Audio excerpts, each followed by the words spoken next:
Welcome to Ask and Learn. This is the answer to Chapter 21, problem number 6 from the Smith Organic Chemistry textbook. And this problem gives us a series of common names and asks us to draw the molecules associated with each of those names.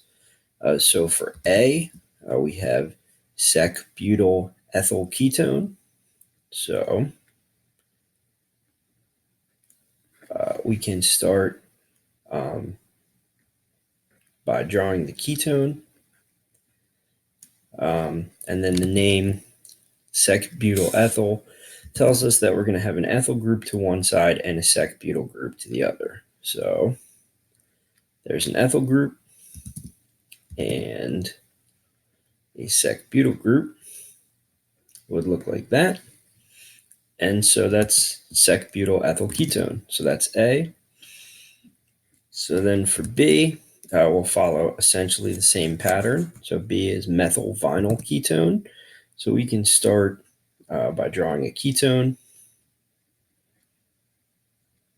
and then methyl on one side and vinyl on the other. And there we go. There's methyl vinyl ketone.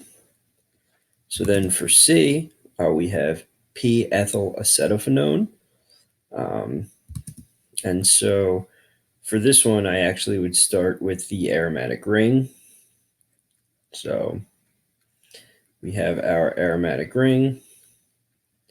It's para-ethyl acetophenone.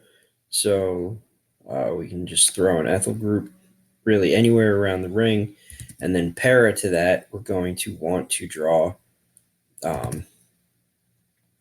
the acetone part. So we just draw two carbons and a ketone. There we go. There's p-ethyl acetophenone. So then for D is somewhat more complicated. So D is 3-benzoyl 2-benzyl cyclopentanone. So we just need to break that name down. And probably the best place to start is with the cyclopentanone. So we can just draw a 5-membered ring, and we can put the ketone anywhere, and that will become carbon number 1. So then we need a 2-benzyl group and a 3-benzoyl group. So the carbon with the ketone on it is carbon 1, as I said. So 2-benzyl is going to look like this.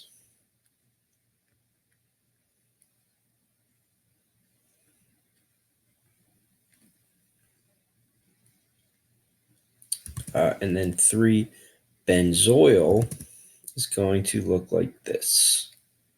So benzoyl is just like benzyl, but the carbon, the bridge carbon is a ketone.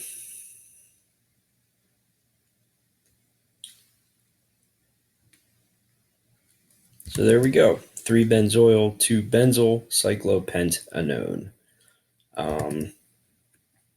So then for E, E is 6,6-dimethyl 2-cyclohexanone. So again, I would start with the cyclohex part. So we know that we're talking about a 6-membered ring.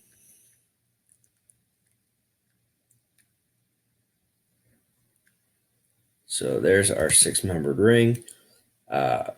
We can put our ketone anywhere again, and it'll become carbon number 1. So the top carbon of this ring with the ketone on it is now carbon number 1. So we have 2-cyclohexanone. So we have a double bond from carbons 2 to 3. So if our ketone carbon is carbon 1, obviously the adjacent carbon is carbon 2. So we can put our double bond there.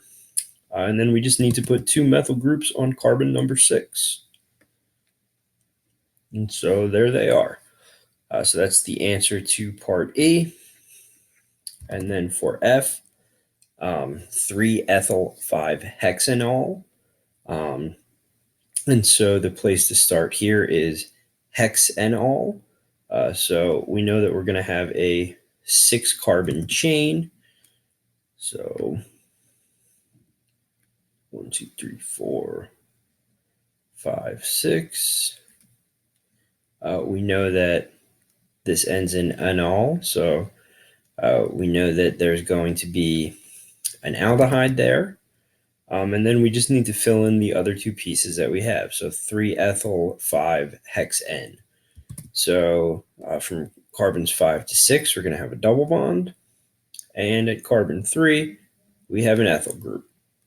And so that's it for part F. And that's the answer to chapter 21, problem number 6.